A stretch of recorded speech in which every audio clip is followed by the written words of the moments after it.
Exercise 1.1 को solve करेंगे। इससे पहले वाले वीडियो आपने नहीं देखा है, मैंने इसका एग्जाम्पल भी करा रखा है, इंट्रोडक्शन भी करा रखा है। यदि आपने नहीं देखा है तो ज़रूर जा कर के प्लेलिस्ट या डिस्क्रिप्शन में लिंक होगा, उसको चेकआउट करिए। फर्स्ट क्वेश्चन है, name the property under multiplication use in each of the flowing. यहाँ पर जो क्वेश्चन हमें गिवन है, इन क्वेश्चन में आपको यहाँ पर कौन सा प्रॉपर्टीज यूज किया गया है वो हमें बताना है, जो कि मैंने इंट्रोडक्शन में सारे प्रॉपर्टीज पढ़ा रखा था कि कौन कौन हमारे रेशनल नंबर में प्रॉपर्टीज यूज होगा, जो मैंने पहले ही पढ़ा रखा है। यदि आप लोग पढ़े होंगे तो फिर बहुत ही आसान तरीक़ा से सारे क्वेश्चन कर सकते हैं। ठीक है, देखो फर्स्ट क्वेश्चन मैंने पहले से लिख कर रखा है। ठीक है, ध्यान देना, यहाँ पर मैं इसको सॉल्व करता हूँ। ओके, दिख रहा है सबको? सबको दिख रहा है ना? किसी कोई प्रॉब्लम तो नहीं हो रही ना? चलो देखो, यहाँ क्या है, -4/5 into 1 equal to 1 into -4/5 equal to -4/5। ये क्वेश्चन है। इसका मतलब क्या है, पहले ध्यान से समझिए।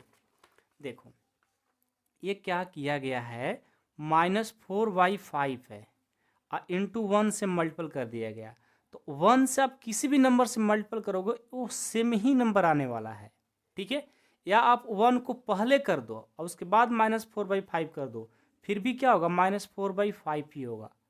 इसका मतलब है कि दुनिया का कोई भी नंबर हो, इस वर्ल्ड का कोई भी नंबर हो, यदि आप 1 से मल्टीपल करोगे तो क्या होगा, वही नंबर मिल जाएगा। ये वाला कोई भी ले लो, 4 में 1 से करोगे 4 ही होगा, 7/2 में 1 से करोगे 7/2 ही होगा ना। मतलब 1 से करने से कोई फर्क नहीं पड़ता है। तो इसका क्या प्रॉपर्टीज में नाम दिया गया है पता है?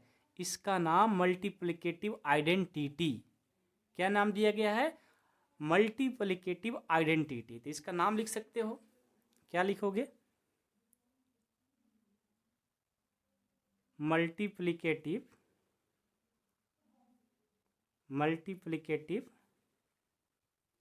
आइडेंटिटी। अब आप कैसे याद रख सकते हो, इसके बारे में भी चर्चा कर लेते हैं। याद रखना, कोई भी नंबर हो, कितना भी बड़ा नंबर हो, 1 से मल्टीपल करने की बात सिर्फ कर दे उसमें, तो उसको नाम दिया गया है, उसका प्रॉपर्टीज में नाम दिया गया है मल्टीप्लिकेटिव आइडेंटिटी। मल्टीप्लिकेटिव आइडेंटिटी कब? जब कोई भी नंबर हो 1 से उसमें मल्टीपल किया जाए तो। समझ गए? चलो नेक्स्ट सेकेंड क्वेश्चन है, -13/17 इंटू -2/7 इक्वल टू -2/7 इंटू -13/17। अब इस क्वेश्चन में क्या है, आप लोगों ने ये रूल तो पढ़ाई किया था ना, कि भूल गए? a into B equal to B into A. ऐसा कहा था मैंने, या बोला था एडिशन में a plus B equal to B plus A. दोनों में से कोई भी हो सकता है।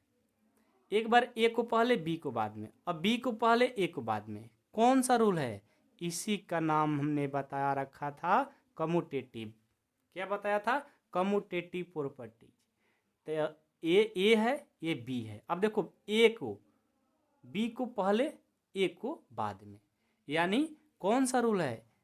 A into B equal to B into A, यही तो है।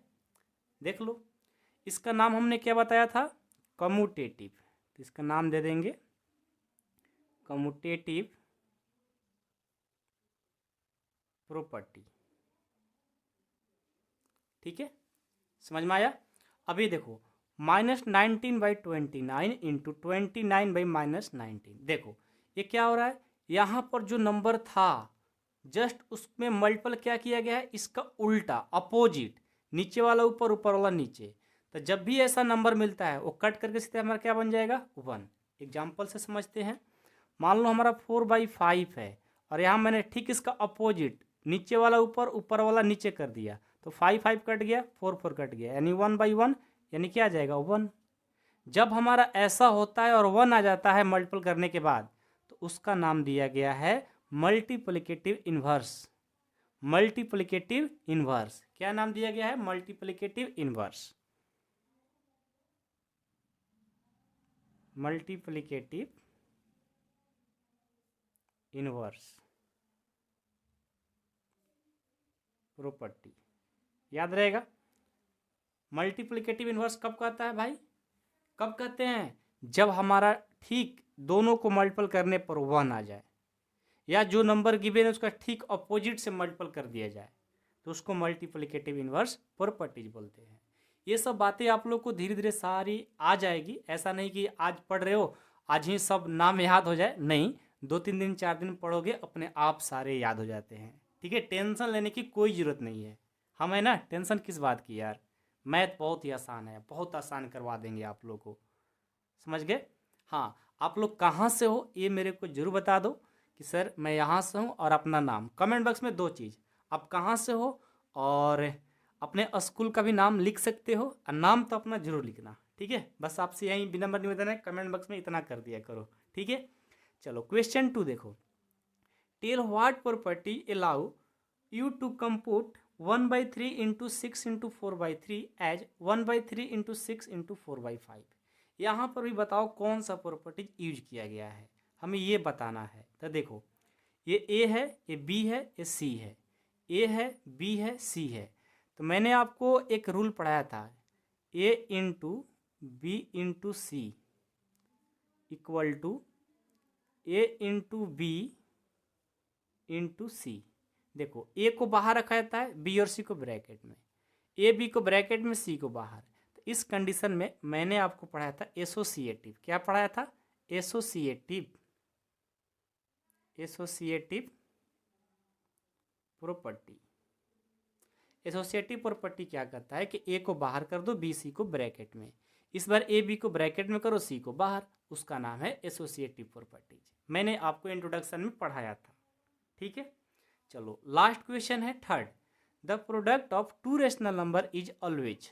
देखो, the product of 2 rational number, अब रेशनल नंबर तो जानते हो ना किनको बोलते हैं, को भी भूल गए। देखो, रेशनल नंबर 4/5 है और 3/2 है ना। जब इसको मल्टीपल करोगे 4 और 3 से 12, 5 और 2 से 10, तो ये भी क्या है, एक रेशनल नंबर ही आएगा। याद रखिएगा, कभी भी 2 रेशनल नंबर को जब प्रोडक्ट करते हैं, मल्टीप्लिकेशन करते हैं, तो हमारा रेशनल नंबर ही आएगा। क्या आएगा, रेशनल नंबर, रेशनल नंबर ही आएगा। बस ये याद रखना है आपको, ठीक है। आई होप कि आप लोग को ये क्वेश्चन कंप्लीट हो गया होगा। एक्सरसाइज 1.1 बहुत ही आसान था, बस आपको प्रॉपर्टीज याद रखना था, याद है तो बहुत ही आसान हो गया। और इसी के साथ हमारा ये क्लास कंप्लीट होता है, एक्सरसाइज 1।